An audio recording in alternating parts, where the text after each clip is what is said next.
Oh, hello there. Welcome to this month's Gin Me Live tasting.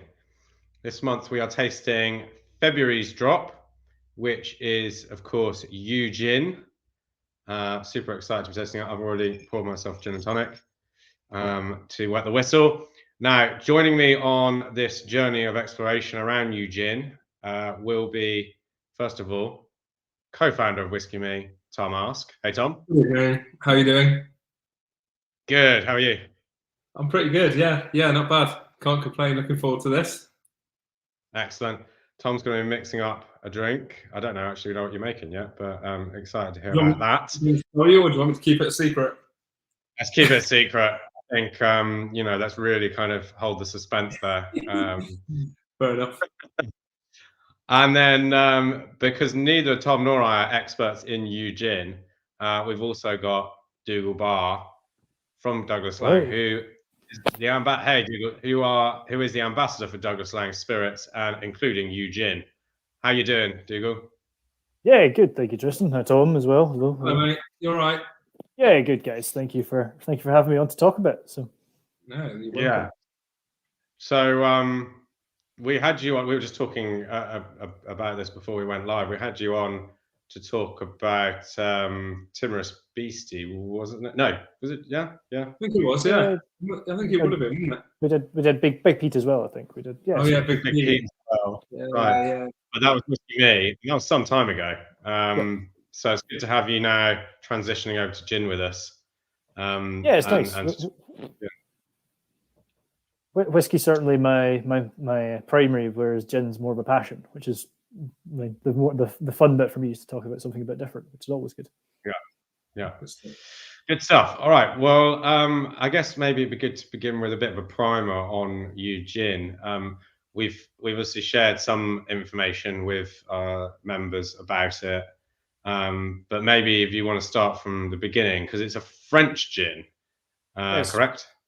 French gin, inspired by Japan, which seems like a interesting route, but essentially it's coming from a small French producer called Spiritique, based in the Cognac region, and it's basically the brainchild of three guys. So Stéphane, Laurent, and Olivier. So these three guys, they are vastly experienced in the drinks world, the spirits industry, from a full range of backgrounds, and really wanted to kind of elevate spirit production in terms of simplicity equaling complexity, and this really just producing something of the utmost quality. So they produce a few different things, not just gin. They also produce a vodka, their own single malt as well. So they've got a lot of things going on. But for Gin's case, this was really, in their own words, it was kind of just inspired this idea of the use of yuzu, which was very heavily used and still is very heavily used in the kind of French gastronomy world. So this idea of really inspired by the use of it as an ingredient to elevate dishes. And it is this wonderful, unique citrus fruit, but quite different to most other citrus fruit. So they saw that as this wonderful crossover from the super fine dining background to produce a spirit that was equal to that fine dining background, utilizing yuzu as the primary ingredient.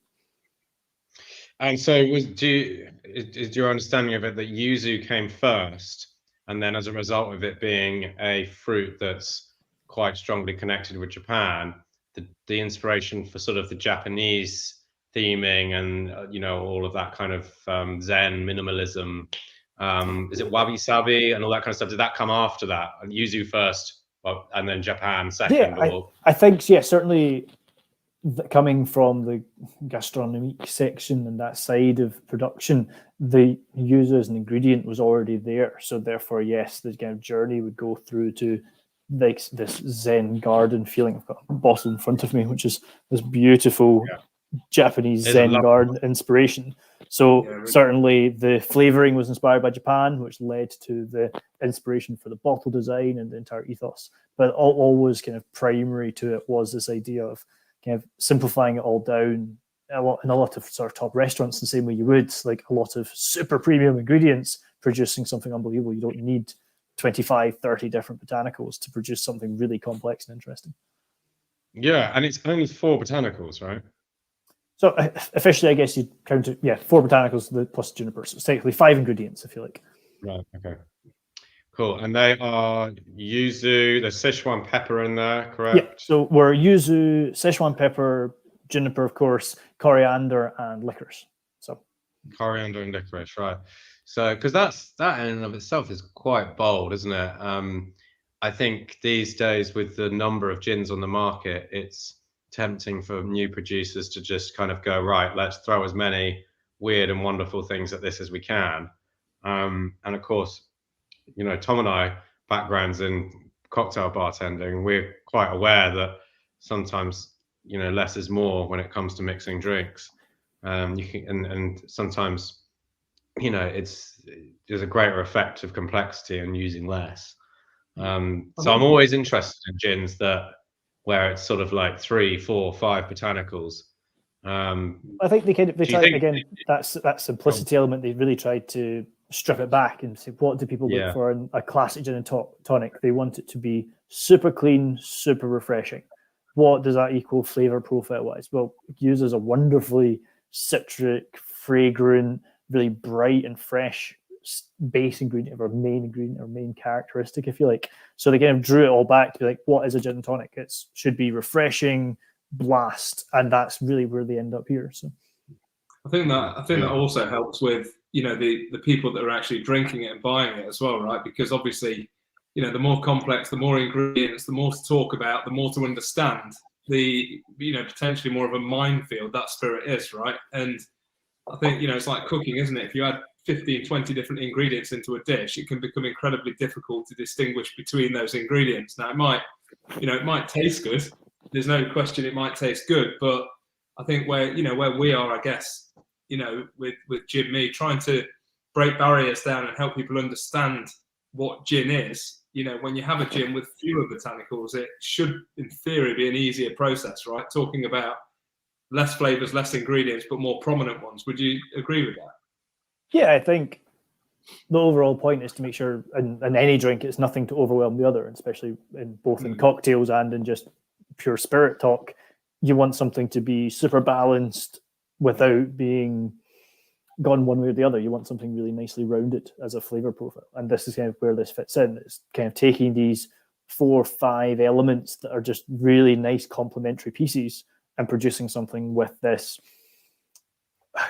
I can say at the heart of it, this refreshing base is what they're targeting, and this is exactly what they've tried to deliver with it. So I think it's probably easier for a producer to kind of champion their botanicals if there's less of them as well, because there's just less chance that each botanical, like if you're one of 4 or 5, there's less chance you're going to be crowded out by the other botanicals. And if you're one of 12, you know, like one botanical against 11 others. If someone's like, oh, I think I get a touch of rosemary, or I think I get a touch of something else. Yeah. Or to put it another way, if you've got 12 botanical, there's a greater chance that one of them is going to dominate over the rest of them, you know? So I like this sort of simplicity thing. And especially when 2 of the botanicals are probably, they're you know what, they come across as unconventional at first sight, Sichuan pepper and yuzu, but of course, yuzu is a citrus fruit, and we see plenty of lemon and orange and grapefruit in gins. And same goes for Sichuan pepper as well. I mean, you see black pepper and grains of paradise and cubeb and all these sort of derivatives of pepper in gin quite a lot. But I would imagine this is the only gin in the world with Sichuan pepper and yuzu in it. And like I say, coming back to kind of the complementary pieces, if you like, I think for a lot of people, they see Sichuan pepper and they think, oh, it's going to be like that black pepper kick. It's going to be that intensity, but it's not. Sichuan pepper is far more closely related to citrus and far more related to floral. So far more complementary to something like the yuzu element here, which again is that really bright floral freshness to it. So I think it's really interesting to see as a complementary piece. It's a really unique flavor, isn't it, Sichuan, in both the aromatics and the flavor that you get from it as well. I guess it can be a little bit like Marmite in the fact that it is quite intense, isn't it? And also gives you that real nice sort of spice on the palate, which is lovely. I absolutely love Sichuan. I think it's been really nicely balanced. It's like a really, really intense acidity you get on Szechuan, isn't it? It's strange. It's like a highly focused, almost electric acidity. Although I would imagine that doesn't distill over. It's more the aromatic qualities of it, which, as you say, are kind of floral. If you smell a pot of Sichuan, it's got some of that like crack black pepper hum to it, but it's also got a lot of kind of floral and almost fruity elements to it as well. Yeah, like I say, it's very much complementary rather than going to dominate anything. It's not going to be a kick of black pepper to the throat. It's going to be this nice, soft amalgamation of what flavors are already there. So.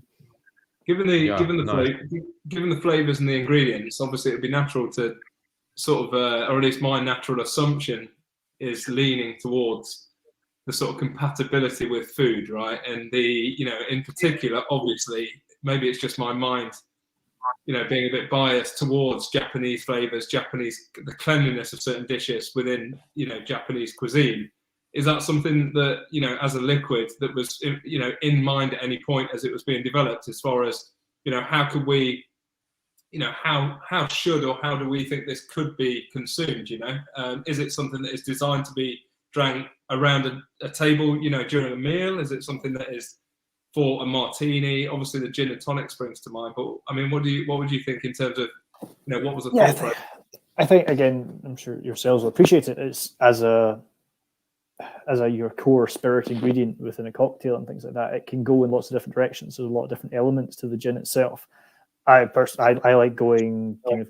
I've always been more inclined by kind of something fresh and citrusy, going with this, whether that's like a new gin gimlet or a new gimlet, if you like, or the gin highball as well. So adding a couple of elements, but keeping it quite simple, quite clean, so you're not taking away from the gin itself. Pairings wise, for me, it's spot on. I think I would always go down that very fresh, very not just Japanese, but unsurprisingly, when we're working with yuzu and Szechuan, kind of East Asia works really well flavor wise. Sushi springs to mind, doesn't it? Sushi or sashimi. I mean, it seems like the obvious thing that comes to mind in terms of having nosed it and tasted it. The flavors in terms of the way they would work together, I'd imagine, although I've not tried it, would work very well together. Yes, and it's really interesting with the kind of the French connection here, if you like, in terms of the gastronomic world of France.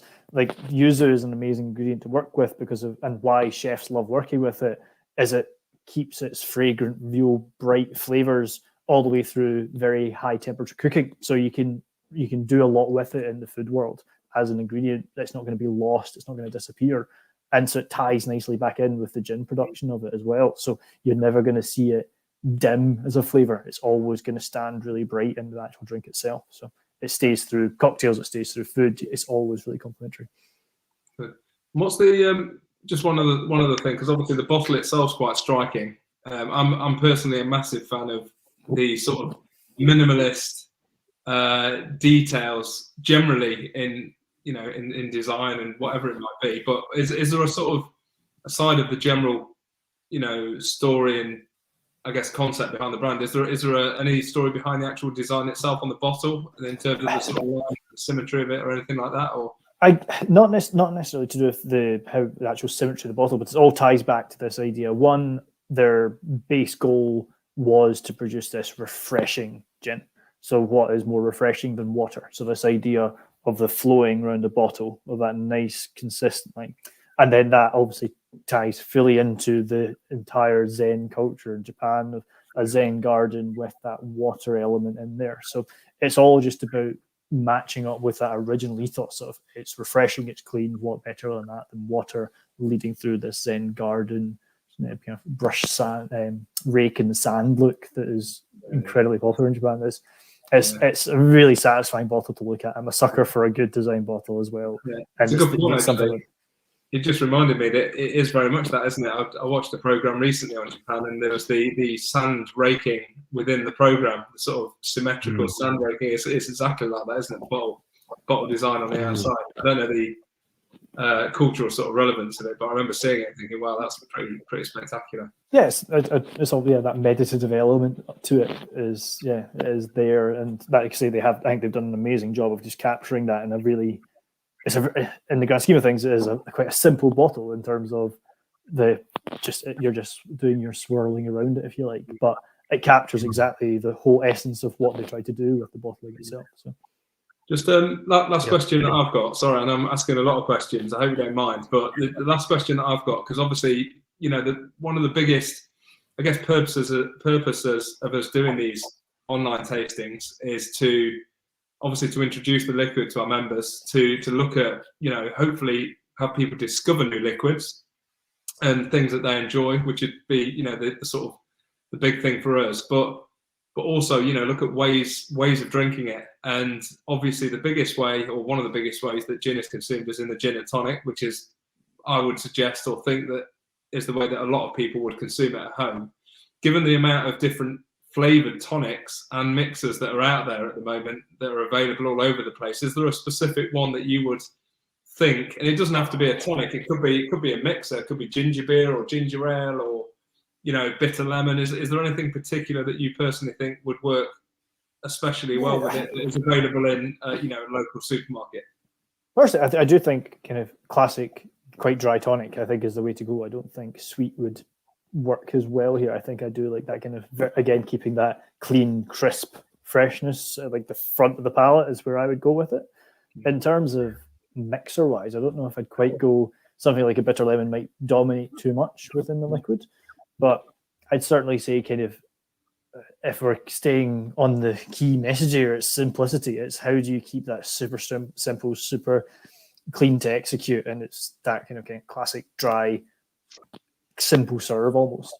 Yeah, like I suppose you could look at something like I guess the way that whiskey is often consumed in Japan in a certain respect, in that you could add something as simple as soda water or a slightly sparkling water and a twist of lemon or a twist of yuzu or some form of citrus. Now, it's not often, gin's not often consumed that way, is it? Because it's quite dry.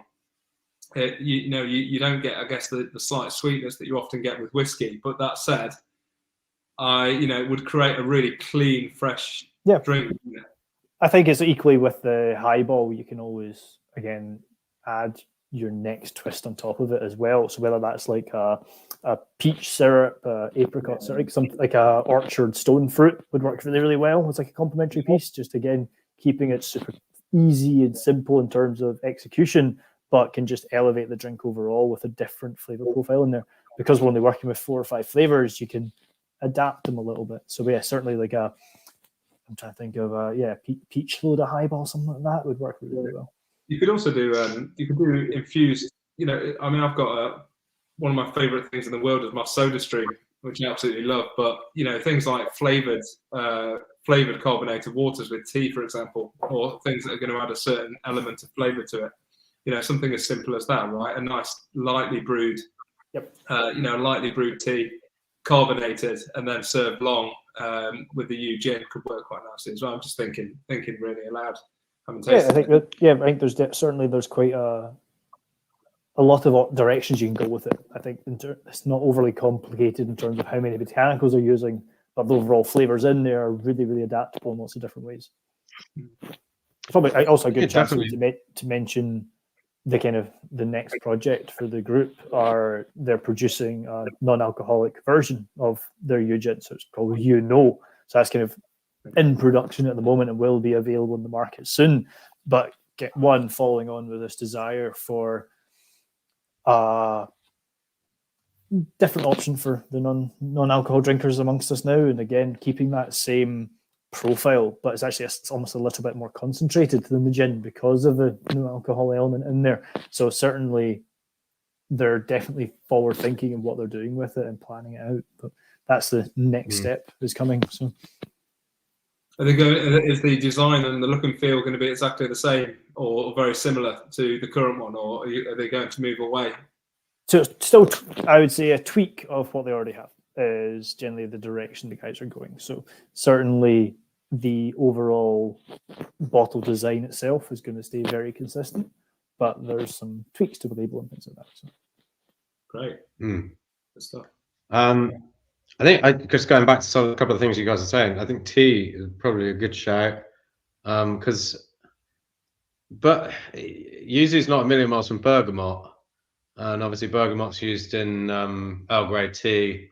and I think some of the spice as well would pair quite well with that. But certainly it's citrus forward. Citrus and tea tend to be pretty good bedfellows. Yeah, I'll tell you something else I noticed as well. On the website for Yu Gin, they recommend garnishing the gin and tonic with, I think, carrot and celery. Yep. And that just like completely, like I was like, really? Because it just didn't seem to quite align with the rest of the values of the brand.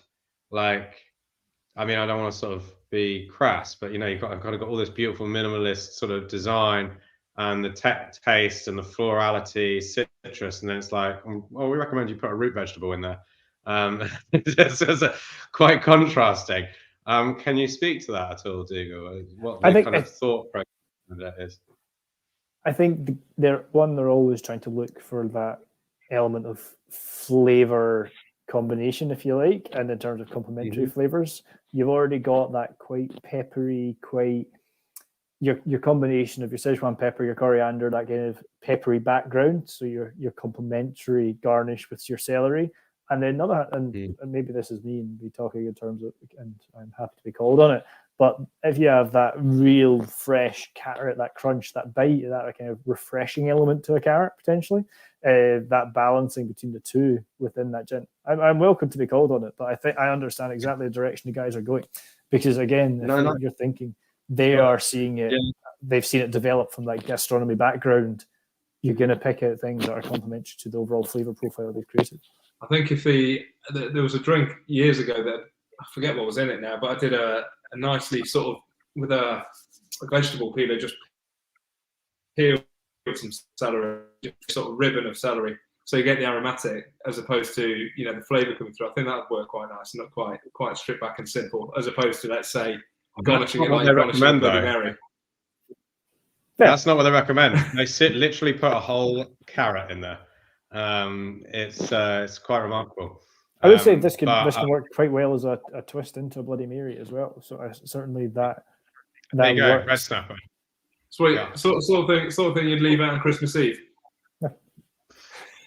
Yeah, I mean, it's. I mean, they're quite nice little mini. Is it chanterelle carrots you call them? They're they're nice sort of French carrots, but nevertheless, whole root vegetable. We'll move on, and that's a good explanation, Dougal. Thank you for that. So Tom, speaking of garnishes, you are going to make something. Does it involve carrots? I'm going to make something with no garnish at all. Okay. So actually, I'm going to take it. Hey, I'm going to take it back a little bit actually, and one of the drinks that was recommended on the tasting card that you got with the gin was from this book from 1930, the Savoy Cocktail Book. And Tristan, interestingly, has quite a large tattoo of the very cover of this on his left arm, I believe. Is that right? There you go. Look at that. There you go. Look, amazing. So held within this, you can stop tensing now. Held within this book is a drinks recipe called a White Lady, which is a classic cocktail, the origins of which are sort of questioned or varied, really. But we know that it's documented in here as one of the earliest documentations of this drink. And the reason I chose it, obviously aside of the fact that the flavours work very well together, was the fact that it only contains within this book 3 ingredients. And 3 ingredients that are available in any supermarket, almost anywhere that you could possibly find them. One being lemon juice, very simply. One being triple sec or Cointreau. In this case, I'm using a blood orange Cointreau because this is the one that I had in my house in the cupboard at the time. And gin, and obviously in this case, Yu Gin. And it's very simple. So all we're going to do is we're going to start with our cocktail shaker. This is actually, interestingly, the very first cocktail shaker that I ever had. It probably goes back about 25 years nearly now. And I pulled out the cupboard for this occasion. It's been about 6 months or more since I've shaken a cocktail. But it's dead simple. We're going to start with, it's basically equal parts Cointreau to lemon juice or triple sec to lemon juice. I'm going to make 2 drinks. So it's going to be 50 millilitres in this case of lemon juice going in. I've already got my ice in the shaker, as you can see there. I'm going to add 50 milliliters of the blood orange Cointreau. Not tried that one before. Is it? How does it differ from the normal one? It's good. It's just a bit more, I guess, slightly less dry, a bit richer. It's got more intense aromatic on it, which I really like. It works very well in this. I noticed on the because these cards are actually these recipes and suggestions come primarily from Tristan himself, and obviously I was looking at this, and there are suggestions for sugar syrup and also egg white as well, which is an interesting one that I ordinarily, to be honest with you, I would normally add certainly egg white into the drink myself if I were making it not for the purpose of demonstrating a classic cocktail. I think with drinks like this, where you've only got a slight sweetness in the modifier, like a triple sec or a Cointreau, it's not as sweet as sugar, obviously, or sugar syrup. And so the addition of a little bit of sugar in there, I actually think really benefits it quite nicely. And also the egg white, adding that in there and shaking it adds this sort of really nice viscosity. It aerates the drink and it gives it a really nice texture as well. But in this case, I'm going basically classic 1930s. So I'm going to give this a shake. Just so you know, that was actually just under 100 milliliters of gin that I added in there to the 50 ml of lemon and 50 ml of Cointreau. Give that a shake. So that's nice and cold. You can see that's nice and frosted on the outside. And my glassware is in the freezer, which is just here, right next to me. And I'm simply going to strain these like so.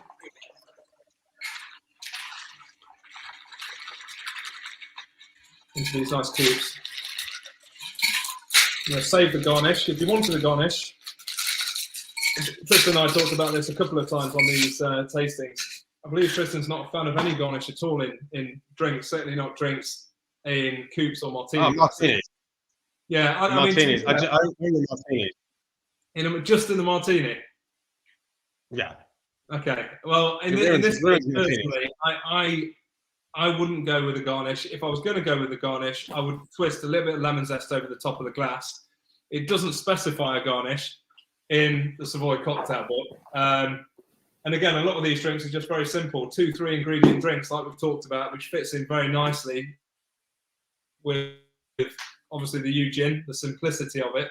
And it shows a really nice sort of tie-in between, you know, very classic drinks, very old classic drinks, and very modern gins in the way that they're made. So the perfect drink for me for that. So a white lady, 3 ingredients. Let's say for one drink, 50 milliliters of gin, 25 milliliters of lemon juice, and 25 milliliters of triple sec or an orange liqueur or Cointreau. If you wanted to give it a Japanese twist, you could throw some shiso leaves in there, or if you really want to throw it out there, something spicy, some ginger or wasabi in there would be quite nice as well. But that is a classic white lady. Nice. And if you've never had a white lady before, but you have had a cosmopolitan, at least a well-made cosmopolitan, you're approximating a white lady. It's from the same family of drinks, which I think Gary Regan, the late Gary Regan, classed as New Orleans sours. Sour being a drink that's comprised of spirit, citrus, and sugar.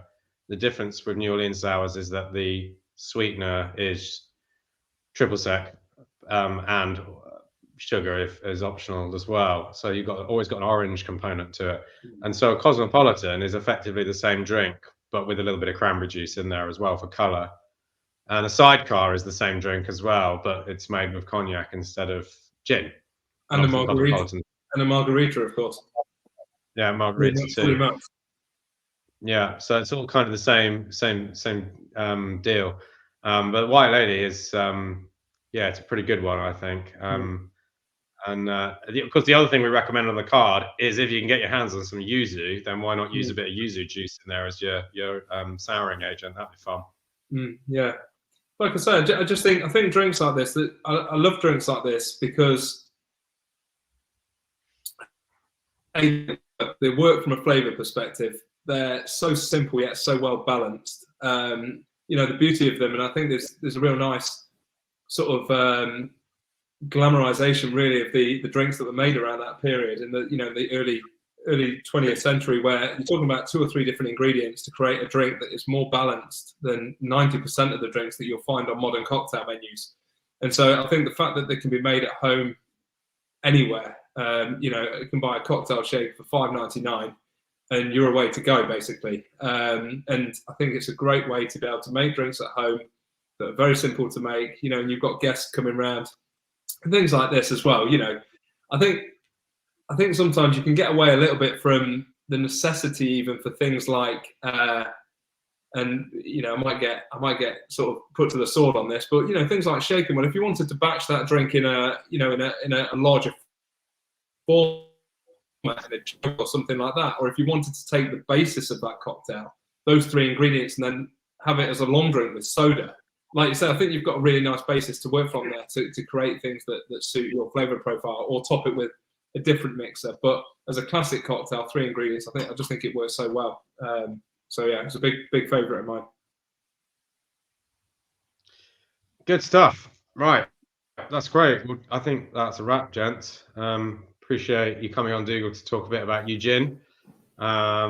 It's interesting. I'm very interested about the bottle design stuff. It hadn't occurred to me about the raking sand. And it's also exciting to hear about the non-alc version on the way, which you know, that's brilliant. Love that. Works very well, I think. Yeah, it does work well. And Tom, thank you for your mixological skills as always. Thank you. Pleasure. All right. Good stuff. Thanks, guys. Cool, and thanks everyone for tuning in. Appreciate it. All right. We'll see you next time.